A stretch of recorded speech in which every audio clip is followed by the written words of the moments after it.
J'espère que vous allez bien, j'espère que vous vous portez bien. Le Mali divorce avec l'Algérie pour se marier avec les Émirats Arabes Unis.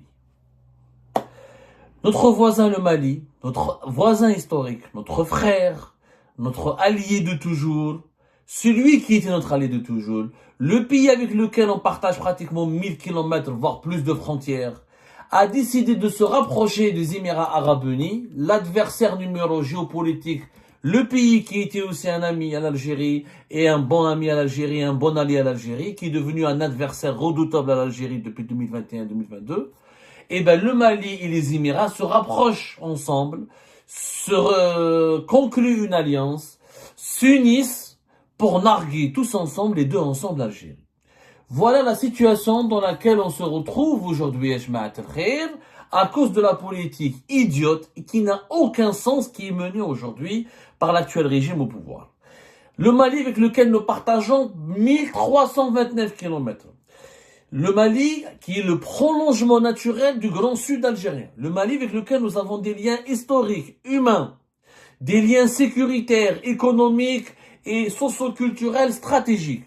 On a pratiquement rompu les relations diplomatiques avec eux, notamment depuis la dernière dispute, à cause de l'affaire du drone, où les 3 ambassadeurs des pays des États du Sahel au début du mois d'avril, ont décidé de rappeler leur ambassadeur en poste en Algérie. L'Algérie a riposté en rappelant l'ambassadeur, en rappelant son ambassadeur aussi dans les 3 pays. Et du coup, nous sommes dans une situation, ni les 3 pays, ni l'ambassadeur du Mali n'est revenu à Alger, ni l'ambassadeur du Niger est revenu à Alger, ni l'ambassadeur du Burkina Faso n'est revenu à Alger. Et l'ambassadeur algérien, les 3 ambassadeurs algériens ne sont pas revenus dans leur poste à Bamako, Niamey et Ouagadougou. Et nous sommes dans une situation de quasi-rupture. Fermeture du ciel aérien, comme avec le Maroc. Le Mali, c'est un deuxième Maroc pour l'Algérie. Le Mali est devenu un deuxième Maroc pour l'Algérie.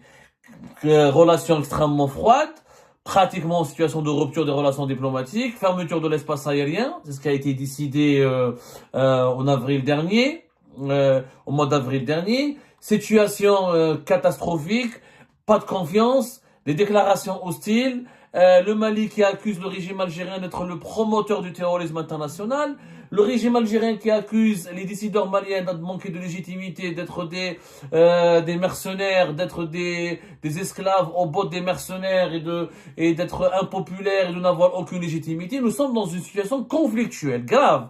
Avec le Mali, nous avons des relations extrêmement graves.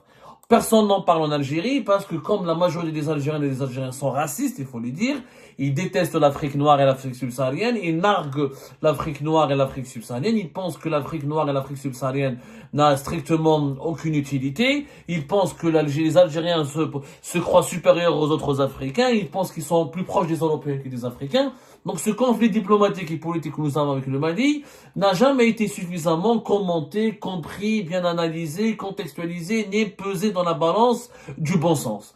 La balance du bon sens qui est en panne. En Algérie, il faut dire la vérité. Qu'est-ce qui se passe alors?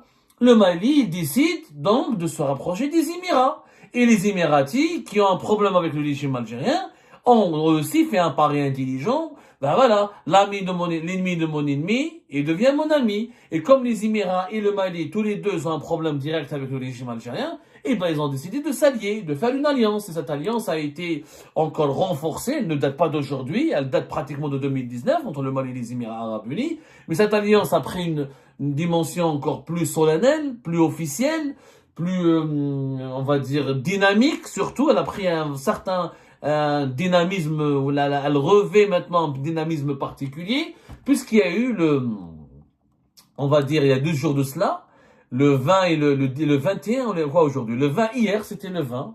Le 20 mai dernier, une délégation importante conduite par l'émissaire du président des Émirats Arabes Unis. Il s'agit de Cheikh Chahbout Ben Nahyan Al-Nahyan, qui est ministre d'État au ministère des Affaires étrangères des Émirats Arabes Unis, qui avait entamé donc une visite officielle à Bamako, et sa délégation, sa délégation, a été reçue avec tous les honneurs par le président de l'autorité malienne, l'autorité de transition au Mali, le président de la transition, le général d'armée, Assimi Goïta. Le fameux Assimi Goïta que l'Algérie n'aime pas, n'apprécie pas, et qu'elle considère comme un mercenaire, comme un serviteur, comme un esclave à la botte des mercenaires, et comme un colonel ou un général qui ne peut pas ni protéger son pays, qui n'a aucune légitimité. Et ben voilà, on a tellement insulté les Maliens, on les a tellement caricaturés que les Maliens, on les a poussés dans les bras des Émiratis. On les a poussés dans les bras des Émiratis, entre guillemets, et je parle très respectueusement quand je dis cette expression, je veux dire qu'on a incité les Maliens à aller chercher de l'amitié, de l'alliance, de la stratégie, du partenariat stratégique du côté des Émirats arabes unis. Les médias maliens, la télévision malienne ont diffusé des images très éloquentes du climat très détendu, très jovial, très fraternel, très cordial qui a caractérisé la réception organisée par Assimi Goïta, le président de l'autorité de transition, ou le président de la transition, voilà, l'autorité de transition au Mali, qui a donc déroulé le tapis rouge au ministre, voilà, délégation des Émirats arabes unis conduite par Cheikh Charbot Ben Nahyan Ben Moubarak Nahyan, son nom complet, Cheikh Charbot Ben Nahyan Ben Moubarak Nahyan, qui donc a le rang de ministre d'État auprès du ministre des Affaires étrangères des Émirats arabes unis. La rencontre donc s'était déroulée en présence du ministre des Affaires étrangères de la République du Mali, Abdoulaye Diop, et de l'ambassadrice du Mali aux Émirats arabes unis, Madame Diminato Sangare.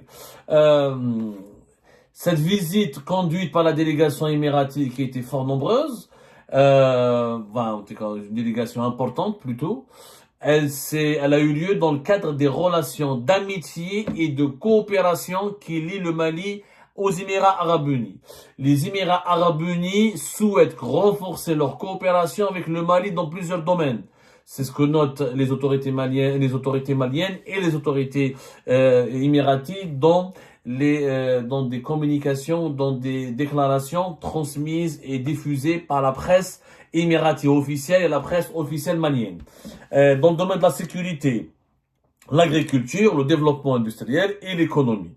Le Mali entretient des bonnes relations d'amitié et de coopération avec les Émirats arabes unis et notamment des alliances et des relations amicales au sein de plusieurs organisations internationales comme l'Organisation de la coopération islamique et d'autres organismes internationaux. Le Mali et les Émirats ont décidé donc de signer plusieurs accords de coopération dans le domaine de la sécurité, dans le domaine de l'énergie, dans le domaine des transports, dans le domaine de la construction des logements. Dans le domaine, cette visite témoigne de la volonté commune du Mali et des Émirats arabes unis de bâtir un partenariat durable basé sur la confiance mutuelle, le respect réciproque et la convergence d'intérêts stratégiques. Le partenariat durable basé sur la confiance mutuelle, le respect réciproque et la convergence d'intérêts stratégiques. Ça, c'est un document qui a été diffusé par les autorités maliennes à la suite ou à la fin de la visite de la délégation émiratie. C'est un document qui explique tout ce qui explique les discussions qui ont eu lieu entre les deux délégats, entre Assimi Goïta, le président malien, et la délégation émiratie. Les discussions ont porté sur la perspective d'une collaboration accrue dans des secteurs tels que la sécurité, l'agriculture, le développement industriel et économique. Ça a été extrêmement positif pour les deux pays. Les images diffusées par la télévision malienne notamment dévoilent un président malien extrêmement content et heureux de rencontrer et d'accueillir ses hôtes émiratis. Et quand on planche, quand on s'intéresse, quand on s'intéresse aux chiffres, quand on voit comment les deux relations, comment les Émirats sont fortement, de plus en plus présents au Mali, ça nous interpelle. Nous, en tant qu'Algériens, ça doit nous interpeller. Alors, prenons les chiffres. Les échanges économiques entre les deux pays ont dépassé les 4 milliards de dollars. Je dis bien les 4 milliards de dollars. Le Mali exporte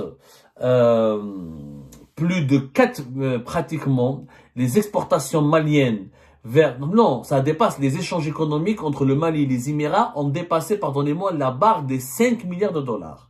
Les exportations maliennes depuis 2023 vers les Émirats Arabes Unis ont atteint 4,8 milliards de dollars. Le Mali exporte beaucoup de quantités, pratiquement une bonne quantité de son or. Le Mali, c'est l'un des 4 ou 5 plus importants producteurs de l'or sur le continent africain, avec le Ghana notamment et d'autres pays. 99% des exportations maliennes vers les Émirats Arabes Unis, c'est de l'or raffiné. Donc c'est de l'or. Les exportations émiratives vers le Mali se sont élevées à 190 millions de dollars, composées essentiellement de pétrole raffiné, d'équipements industriels et de véhicules. Et depuis 2019, il y a des accords stratégiques entre les deux pays. Par exemple, il y a un protocole sur le plan sécuritaire, un protocole qui a été signé en 2019, qui a permis au Mali de recevoir de la part des Émirats 30 véhicules blindés. 30 véhicules blindés et d'autres armements au profit de l'armée malienne. Les Émirats ont décidé aussi de s'engager dans la formation technique et dans la livraison logistique au profit des militaires maliens. Des militaires maliens qui sont formés maintenant aux Émirats ou formés par les Émiratis. La rencontre qui a eu lieu donc hier le 20 mai a permis aux autorités émiraties, aux autorités maliennes d'élargir et de consolider leur coopération militaire. C'est-à-dire que les Émiratis vont fournir encore davantage d'armes aux Maliens, ils vont s'engager davantage dans les financements de la formation des militaires maliens. Les Émiratis aussi sont présents énormément dans le domaine économique, parce que les Émirats, quand ils se rapprochent des pays, ils sont intelligents, ils ne parlent pas uniquement de lutte contre le terrorisme, de politique, etc. Ce qui les intéresse aussi, c'est énormément l'économie. Alors, les Émirats, au lieu de la sécurité, ils ont des accords de coopération. Ils ont fait des accords de coopération avec le Mali concernant l'aviation, concernant la protection civile, concernant le développement des projets, financement des projets de logements sociaux. Il y a eu l'établissement d'une commission mixte de coopération et dans le domaine de la promotion réciproque des investissements. Il y a eu aussi une convention entre les deux pays dans le cadre de la lutte contre le trafic de drogue et la criminalité internationale. Il y a eu aussi la réalisation et des investissements dans le domaine de l'énergie. Le Mali a profité des investissements émiratis pour développer l'énergie solaire. Il faut savoir que le plus important investissement dans l'énergie solaire au Mali, ce sont les Émiratis à travers la centrale solaire de Touna, qui est un projet qualifié par les Maliens et par les observateurs maliens comme un projet énergétique majeur pour sécuriser l'approvisionnement énergétique de plusieurs régions maliennes. Et les Émirats veulent investir encore plus dans le domaine de l'énergie, des énergies renouvelables et dans le domaine de l'énergie tout court. Donc, il y a un rapprochement extrêmement important. Les Maliens ont compris qu'avec les Émiratis, ils ont beaucoup à gagner. Donc, ils ont déroulé le tapis rouge, ils ont ouvert le pays aux Émiratis et les Émiratis sont en train de renforcer leur implantation au Mali et leur présence au Mali au détriment de qui? Au détriment des intérêts algériens. Ce que les Émiratis font au Mali, les Algériens auraient pu le faire. On a laissé un grand pays africain qui est un voisin. Le Mali, c'est un grand pays africain de par son histoire, de par son emplacement stratégique, de par de par ses potentialités dans le domaine des mines, notamment dans le domaine de l'or, etc., dans les énergies renouvelables, l'élevage, l'agriculture, etc. Tout ce que font les Émiratis actuellement, l'Algérie aurait pu le faire. Mais nous, au lieu d'investir au Mali, au lieu de les accompagner dans leur transition politique, au lieu de les aider à sécuriser leur territoire, au lieu de s'imposer comme le grand frère qui leur veut du bien, et qui a des intérêts mutuels et qui a des intérêts importants, des intérêts réciproques. Nous, on fait quoi? On s'est bagarré avec les Maliens, on s'est disputé avec eux, on les a insultés, on les a méprisés, on méprise leurs dirigeants. L'Algérie accueille le premier opposant, un imam salafiste, Mahmoud Deko, qui est devenu, même on lui donne un salaire, il habite à Alger, il est devenu imam auprès de la grande mosquée d'Alger. On s'est brouillé avec ces nouveaux militaires maliens qui veulent conserver l'intégrité territoriale de leur pays. On soutient des groupes armés Touareg qui veulent créer un pays indépendant et qui ont des accointances avec des groupes islamistes radicaux Et donc, tout ça, on a fait exactement le contraire de nos intérêts. Regardez dans le document le communiqué des autorités maliennes et émiratées qui résume les échanges et le déroulement de cette rencontre entre la délégation émiratée, le président et les autorités de transition au Mali. Retenez bien, on parle de partenariat durable, la confiance mutuelle, respect réciproque et convergence d'intérêts stratégiques. Tout ce qu'il n'y a pas entre l'Algérie et le Mali. On ne les a pas respectés. Ils nous font plus confiance, on a perdu leur confiance et on a perdu les intérêts. Il n'y a plus de convergence d'intérêts. Quand tu accueilles, quand tu veux, tu assumes ta proximité avec des groupes armés indépendantistes, qui ont encore une fois les groupes armés indépendantistes, ils ont des connexions avec les réseaux terroristes djihadistes. Et quand tu accueilles sur ton propre territoire le principal opposant à ce gouvernement de transition qui est un imam salafiste, un religieux dangereux, qui a lui-même beaucoup de connexions avec des groupes armés islamistes terroristes au nord du Mali. Et comment voulez-vous que les Maliens nous fassent confiance? Comment voulez-vous que les nouveaux dirigeants maliens nous respectent? Et comment voulez-vous, quand on perd le respect d'un voisin et d'un pays ami, il devient quoi? Il se rapproche de qui? Il se rapproche de nos ennemis ou de nos adversaires. Parce que les Émirats aussi ne sont pas censés être nos ennemis. Mais comme on les a insultés, on les a diabolisés, on les a accusés de tous les maux de la terre, on les a traités de pays artificiels, sans souveraineté, sans racines, et ben les Émiratis vont nous renvoyer l'ascenseur, ils ripostent, mais ils ripostent plus intelligemment. Au lieu de nous insulter, de nous mépriser, eux ils font quoi? Ils viennent investir et se rapprocher avec nos voisins avec lesquels nous avons des problèmes. Qui sont qui? Qui sont les Maliens. Donc ils investissent au Mali, ils renforcent la coopération militaire au Mali. Les militaires maliens qui avaient l'habitude de se former en Algérie depuis des décennies, depuis pratiquement l'indépendance des deux pays, maintenant ils préfèrent aller se former au Maroc ou aux Émirats. Vous imaginez comment on a été éjecté? En fait, il nous est arrivé ce qui est arrivé à la France au Sahel.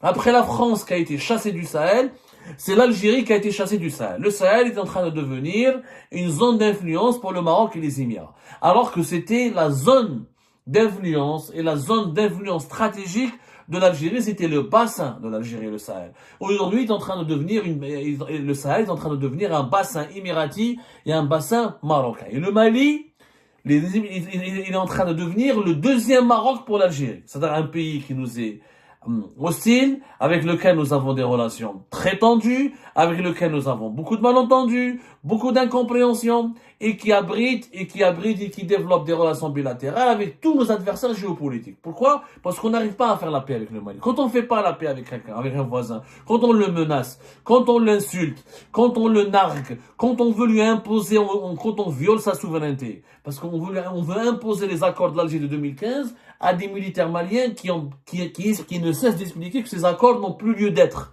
On ne peut pas négocier avec des groupes armés qui sont financés par des puissances étrangères ou là qui ont des liens avec des groupes terroristes et qui veulent créer un État indépendant. Qui veulent couper le pays en deux. C'est comme si demain, nous les Algériens et les Algériens, on va venir nous expliquer que la France ou l'Espagne ou l'Allemagne ou l'Italie ou les États-Unis ou notre puissance veut nous imposer des accords de paix avec le MAC et le MAC va avoir une armée pour libérer la Kabylie ou pour créer un État au sein de la Kabylie ou pour libérer la Kabylie du reste de l'Algérie ou pour couper la Kabylie du reste de l'Algérie. Mais quel est l'Algérien qui va l'accepter? Aucun Algérien sensé, fier de l'être, qui est un peu jugeote et de dignité ne va l'accepter. Alors nous, on l'accepte pas, mais on veut imposer aux Maliens qu'ils acceptent sur leur territoire des séparatistes armés connectés à des mouvements terroristes. C'est un fou. Cette histoire est de la folie. Au lieu d'aider l'armée malienne à sécuriser le territoire, à désarmer les Touaregs, à les intégrer dans un processus politique de dialogue et de réconciliation, et à privilégier la voie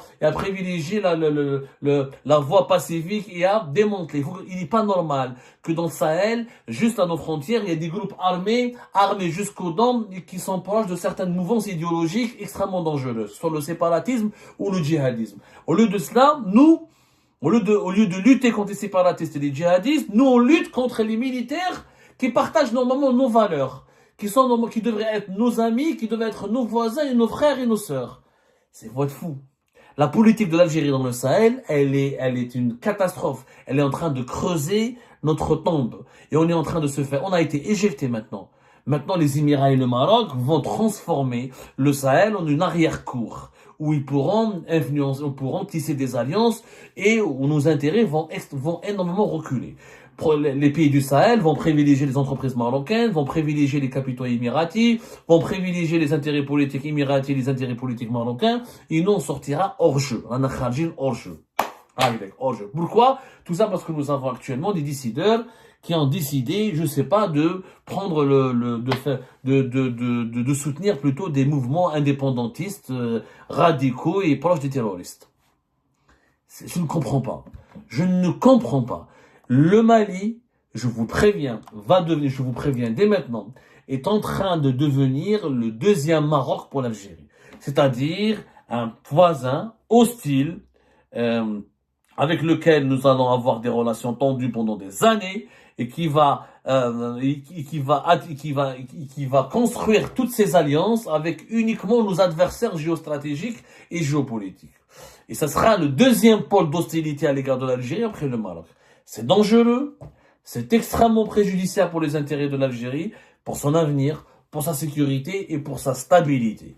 Et si on a des dirigeants intelligents, ils devraient se remettre en cause, tenter une réconciliation avec Bamako en urgence, construire des passerelles et des ponts avec ce pays, au lieu de créer des frontières militarisées et de soutenir des groupes armés, indépendantistes, séparatistes, et noyautés par les réseaux djihadistes, sans compter, bien sûr, sans oublier les réseaux de trafic d'armes, de trafic d'êtres humains, qui polluent le nord du Mali, et qui essayent, qui demain, dès que l'État algérien va s'affaiblir, ils vont se retourner contre cette Algérie qui les a ménagés, qui les a protégés, qui les a épargnés, dès que cette Algérie sera faible et fragile.